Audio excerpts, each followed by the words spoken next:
Et la concurrence de l'étranger, quelle est son incidence sur le marché français? Elle n'est pas négligeable, en effet. Les immatriculations des voitures étrangères ont augmenté de 125% de 59 à 60, passant de 9 051 à 22 831, ce qui est énorme.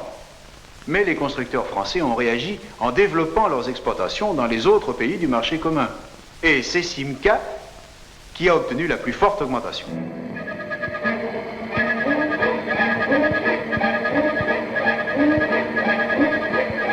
Hey, qu'est-ce que vous faites là? La quatrième modification de la ronde, là, devait se faire sur les nouvelles chaînes de Poissy. Et il y a une innovation à l'époque qu'aucun autre constructeur français n'a suivi, qui est la bicolorisation de la carrosserie.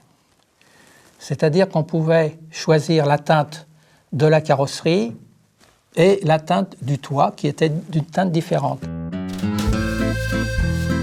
Eh bien, celle-ci, c'était la première P60 qui est sortie.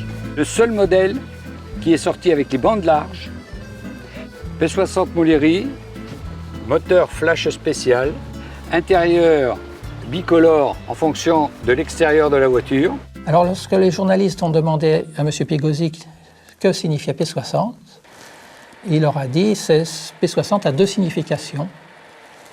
P pour personnalisation, puisque vous pouvez personnaliser votre voiture en choisissant la couleur du haut et la couleur du bas. Et 60 parce que, comme nous avons très bien travaillé à mettre notre nouvelle usine au point, nous la sortons un an avant la date prévue. La ronde P60, Pigozzi 60 ans, voilà, ça me fait toujours plaisir. Bon, ça, c'est pas un péché d'orgueil, c'est le souvenir. Et donc, voilà, c'est Pigozzi 60 ans, c'est Poissy 1960, c'est beaucoup de choses, mais dans mon cœur, c'est Pigozzi 60 ans. Notre usine de Poissy est un outil incomparable. Des experts autorisés la considèrent comme l'ensemble industriel le plus homogène d'Europe. Dans la compétition impitoyable qui caractérise désormais notre marché, nous sommes bien armés. De cette usine sortira bientôt, je réponds à la question qui vous brûle les lèvres, la nouvelle Simca. Je peux vous répondre ceci. Elle sera présentée avant le 31 décembre 1961 et fabriquée en 1962. Elle ne concurrencera aucun de nos modèles actuels. Elle viendra s'ajouter à la gamme existante qu'elle complétera. Elle sera digne de notre grande usine. M. Pigozzi se sentait un petit peu frustré de ne pas avoir une petite voiture dans l'esprit de la 4 chevaux, à 4 portes et 4 places, bien entendu. C'est à cause ou grâce à la 4 chevaux que Simca va sortir la Simca 1000, une petite voiture 4 portes qui manque à la marque. Entre-temps, Renault a réhabillé sa 4 chevaux, qui est devenue la Dauphine. Mais ça n'empêchera pas le succès de la Simca 1000. Alors mon père a 2 Simca. Actuellement, il a une Simca 5 et une Simca 1000. Et pour l'instant, je n'ai le droit d'utiliser que la Simca 1000. Donc j'espère plus tard la Simca 5. Elle est de 1963. À part ça, je n'y connais pas grand-chose. Par contre, elle est agréable à conduire. Ça change beaucoup d'une voiture actuelle. C'est assez sportif, mais bon, on y arrive sans problème. La Simca 1000, c'est un souvenir extraordinaire parce que mon père avait une Simca 1000 grise, gris métallisé, qu'il conduisait lui-même. Il avait fait pousser le moteur. D'abord, il avait une chose assez drôle. Il l'avait gardé pendant un certain temps WW. Et alors moi, je disais double essayeur. Et alors, elle faisait un bruit bizarre parce qu'elle avait été comme ça surmotorisée. Et il venait me chercher à l'école avec. Et à l'époque, il y avait, maintenant c'est extrêmement banal, mais le gris métallisé. Il n'y en avait pas tellement de voitures gris. Et elle avait l'intérieur beige, et je trouvais ça magnifique. Et j'étais très fière quand il venait me chercher à l'école avec cette voiture. Et il faisait une autre chose, dans la propriété du Midi, il tournait à toute vitesse avec cette Simca 1000. Donc c'est des souvenirs extrêmement joyeux, la Simca 1000. Véhicule qui va permettre à beaucoup de jeunes, déjà de passer leur permis de conduire, et puis pour certains plus ambitieux, de se lancer à la compétition, puisqu'on va avoir les rallyes 1, les rallyes 2 et puis les rallyes 3. Donc véhicule très sportif, puisque le moteur évoluera énormément. Pour le coup d'œil seulement, Départ en épi, comme à l'époque héroïque.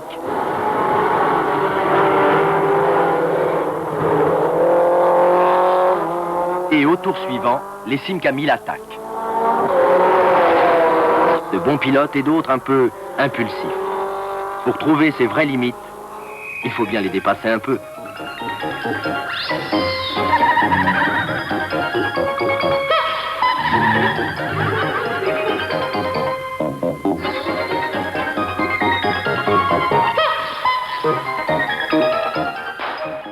Après le succès très important de la P60 avec sa bicolorisation, sa personnalisation, il a fallu quand même chercher une remplaçante à cette arme. Et d'abord ce monsieur qui trace les grandes lignes du véhicule d'après les données de base. Hauteur, longueur, largeur, empattement, capacité, puissance, etc. Devant un brain trust, attentif et prêt à l'action. Brain trust, mot anglais, composé de trust, confiance, et de brain, cerveau. Et les cerveaux se mettent à penser. On invente, on calcule, on dessine, seul et en équipe, en noir et en couleur, des lignes, des calendres, des tableaux de bord, des accessoires de toutes sortes.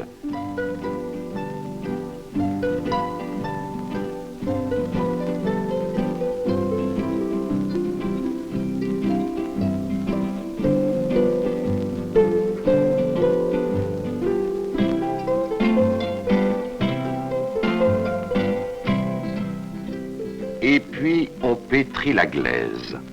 Comme les sculpteurs antiques, le styliste industriel cherche son inspiration dans l'argile.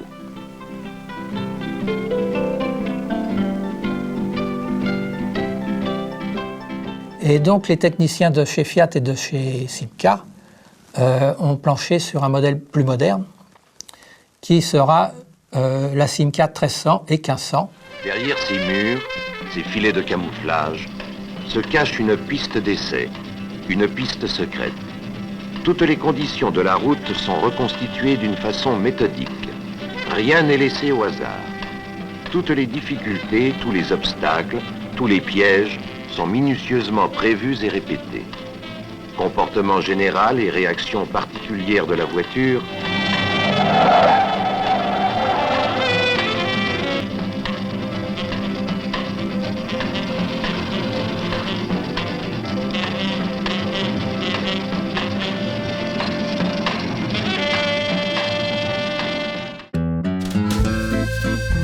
Le modèle que mes parents avaient en 73, quand je suis né, était un modèle 1500 GLS Berline 66. Mon grand-père avait une 1300 GL Berline 66. C'est un break, un des premiers breaks, pour ne pas dire le premier break non utilitaire français, sorti donc en 1965. Voiture très courte, 4,25 m, moteur 1,5 litre de 70 chevaux à peu près, ça suffisait largement pour aller à 150 dans un grand bruit. Une galerie, modèle luxe, c'est-à-dire toute chromée, qui date encore de l'époque. Une sellerie à simili-cuir, ce qu'on appelait le Nogaïd, avec accoudoir avant et arrière.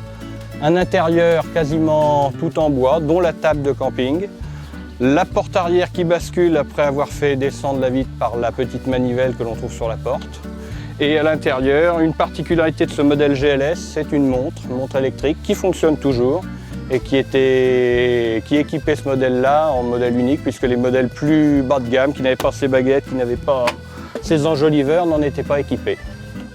Monsieur Pigozzi a présenté à la presse la 1300 et la 1500, et ça sera sa dernière présentation. Il savait déjà à ce moment-là que Simca allait passer sous le giron de Chrysler et que, en fait, ses jours chez Simca étaient comptés. Juste avant que Chrysler ne devienne totalement propriétaire, croit-il, de Simca, l'actionnaire principal, Fiat, a eu une idée machiavélique. La société à l'hirondelle a été scindée en deux parties, Simca Industrie et Simca Automobile. En 1963, Chrysler est devenu l'actionnaire majoritaire avec 63% du capital. Et là, il était clair que les Italiens allaient quitter Simca et laisser la place aux Américains.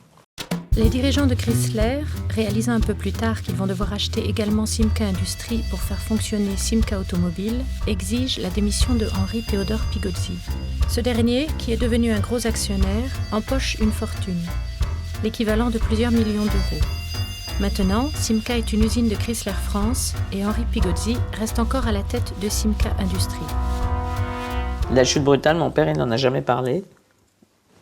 Quand il a vendu la Simca, je ne le savais pas. Et un jour, j'étais dans l'autobus, je rentrais de l'école et j'ai vu la une de François, Simca vient d'être vendue. Et j'ai eu les larmes aux yeux et je ne savais pas du tout parce que papa n'en avait pas parlé. Parce que d'abord, je pense que c'était très douloureux pour lui. Il ne savait sans doute pas comment nous en parler. Et c'est comme si c'était l'aîné de ses enfants qui était en train de mourir. C'est-à-dire que je pense que ça a été un choc terrible. Il n'en a pas parlé. Après ça, il a dit, mais il y a Simca Industries. Simca Industries, c'est formidable. Je vais reconstruire Simca Industries. On a souvent reproché à M. Pigozzi d'avoir vendu Simca aux Américains. En fait, ceci est faux, puisque M. Pigozzi n'était pas propriétaire de Simca. C'est Fiat qui a vendu Simca aux Américains. 1964. Alors que la nouvelle Simca 1300 est prête, les dernières Arondes quittent les parkings de stockage de Poissy. Monsieur Simca quitte définitivement la scène cette même année. Est-ce un hasard ou la conséquence de cette démission forcée? C'était en fin d'après-midi, donc mon père est à la maison, il y a un coup de téléphone et mon père dit « Devo partire », il me dit en italien « Je dois y aller ». Lo zio non va bene, l'oncle ne va pas bien. Et mon père part. Moi, bon, je n'imaginais pas une seconde ce qui était arrivé. Mon oncle était décédé. Et mon père me dit lo zio m'ha detto, m'hanno fregato. Mon oncle a dit ils m'ont eu, quoi. Ils m'ont eu, et puis il s'est arrêté là. Il n'est pas allé plus loin. Donc, on va dire, c'est les dernières paroles qu'il a dit à mon père. Ils m'ont eu. Ce qui est étonnant, c'est que comme beaucoup de constructeurs, notamment Louis Renault ou André Citroën, M. Pigozzi est décédé très vite après qu'il a perdu le contrôle de son usine. Il restera aussi une aventure un peu exceptionnelle, parce que rapide. Si on regarde les autres capitaines d'industrie automobile, c'est quand même des histoires qui ont duré sur plusieurs générations, alors que Pigozzi, en une génération, lui tout seul, il est parti de rien et il est arrivé au sommet. Et puis il est mort au sommet. Alors évidemment, c'est triste. C'est triste parce qu'on dit qu'il aurait pu continuer. Oui, il aurait pu continuer, mais alors il aurait plus été indépendant comme il était. Il est mort indépendant. Chrysler étant devenu majoritaire, Simca devient une usine du constructeur Chrysler. Lorsqu'ils sont devenus les maîtres de Poissy, pour succéder à M. Pigozzi, les Américains ont choisi un Français qui était relativement connu à l'époque dans les milieux industriels, puisqu'il était surnommé le père de la caravelle. Une de ses grandes réussites sera le lancement de la Simca 1100, première traction avant de Simca et aussi première traction avant à moteur transversal. Pourquoi celle-là? Mon père a acheté celle-ci d'occasion au premier propriétaire. Et c'est pour ça qu'elle s'appelle PEM maintenant, papa et moi. Je l'ai reprise après. Et la Simca 1100. Voiture de caractère. Il faut savoir la conduire. On a encore un grand volant en bakélite tout fin et un bruit sympathique. C'est vrai que le bruit Simca, le bruit du moteur, de l'échappement, tout ça, ça fait partie d'un tout. C'est une des premières voitures avec un haillon. La première, tout le monde le sait, c'est la R16 en 66. Et celle-là donc a suivi derrière, 67, 68. Elle est sortie en 68. Mon modèle est 69. Et le haillon était un haillon cassé. On l'a surnommé le petit crapaud en fait quand on la voyait de dos. En 1970, le nom de Simca disparaît pour un nouveau modèle qui est la Chrysler 160-180. Et Chrysler pensait que le nom était beaucoup plus valorisant que celui de Simca. L'histoire leur donne à tort, les Français n'ont pas suivi. et les Chrysler 160-180 avec leur aspect un petit peu trop massif, un petit peu trop américain, qui étaient des propulsions alors que les Français ne voulaient plus que des tractions avant, ne rencontrèrent pas de succès. Depuis 1970, un accord a été signé avec la société Matra, spécialisée dans l'armement, l'aéronautique et l'automobile. Une première voiture, empruntant de nombreux éléments mécaniques à Simca, est créée. Il s'agit de la Matra Simca Bagheera. La Matra Simca Bagheera aura un très grand succès pour une voiture de sport et ce succès sera associé aux victoires de Matra Simca aux 24 heures du Mans en 1972, en 1973 et en 1974. Et Matra sera même champion du monde de Formule 1 avec Jackie Stewart comme pilote.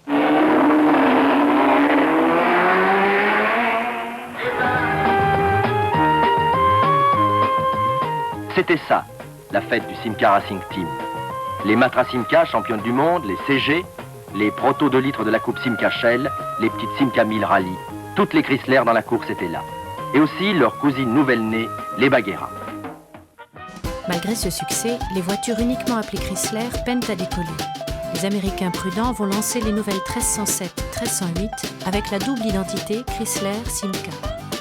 La confusion pour la clientèle commence. Est-ce une Chrysler? Est-ce une Simca?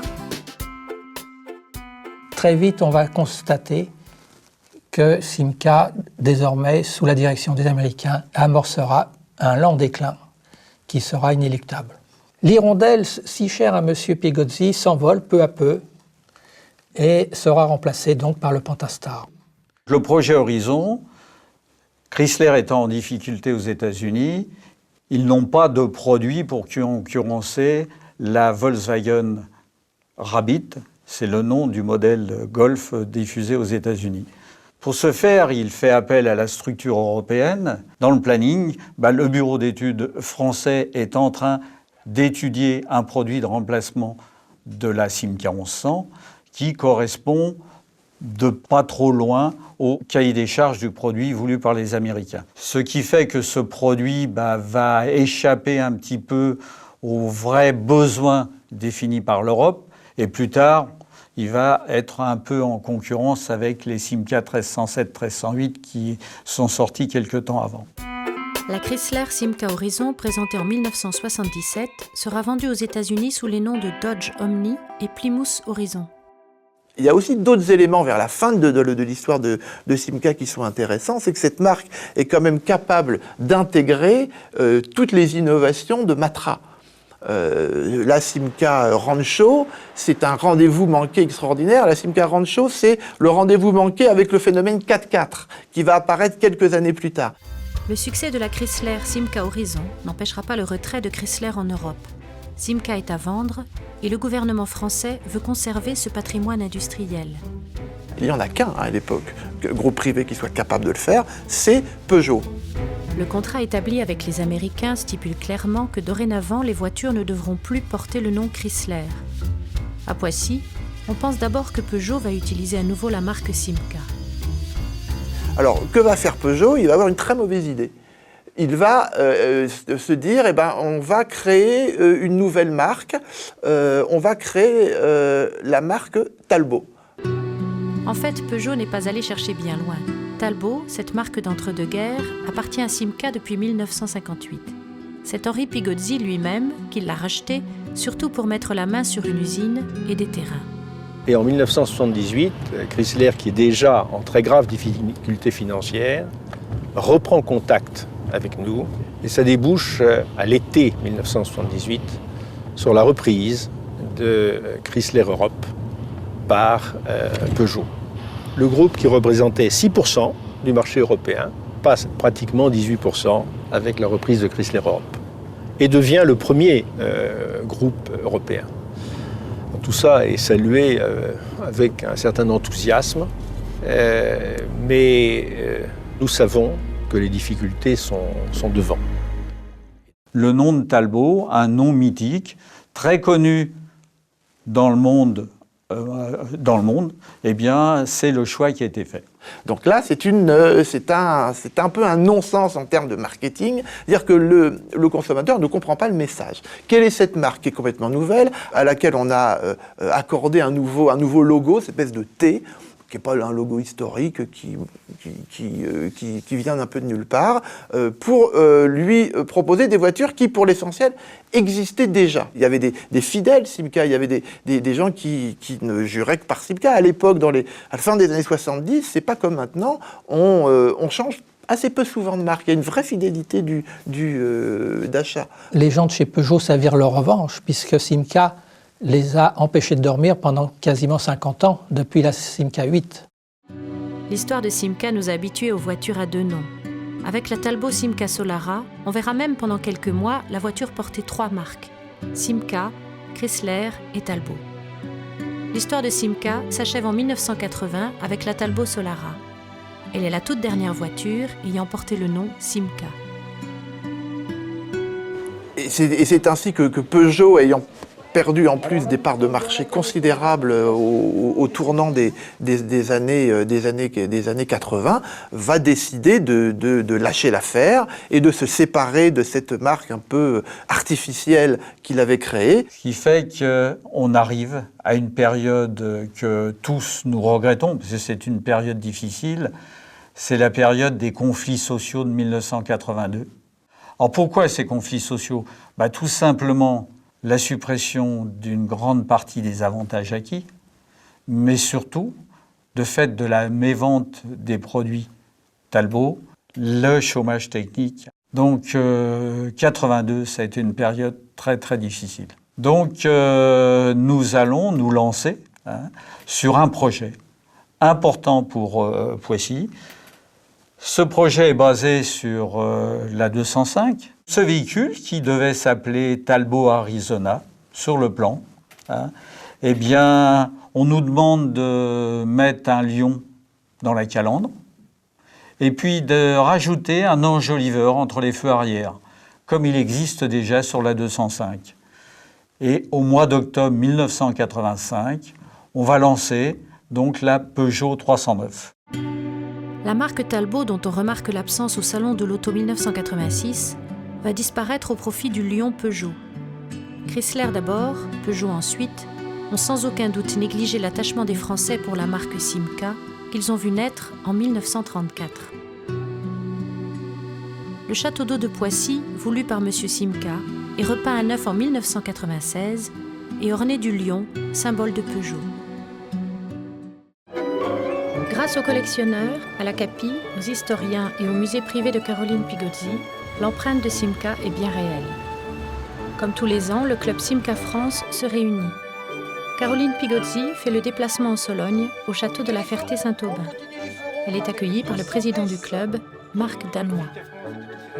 Quand je vois ça, je dis merci papa tous les jours en regardant le ciel, parce que je pense que susciter l'enthousiasme 50 ans après, 60 ans après, ça veut dire avoir, avec une marque qui n'existe plus, ça veut dire avoir bâti quelque chose, il y a un idéal automobile, il y a encore une part de rêve, et que je trouve que la vie des gens n'est pas toujours très joyeuse, et la part de rêve automobile, c'est formidable. Non, moi je suis très admirative.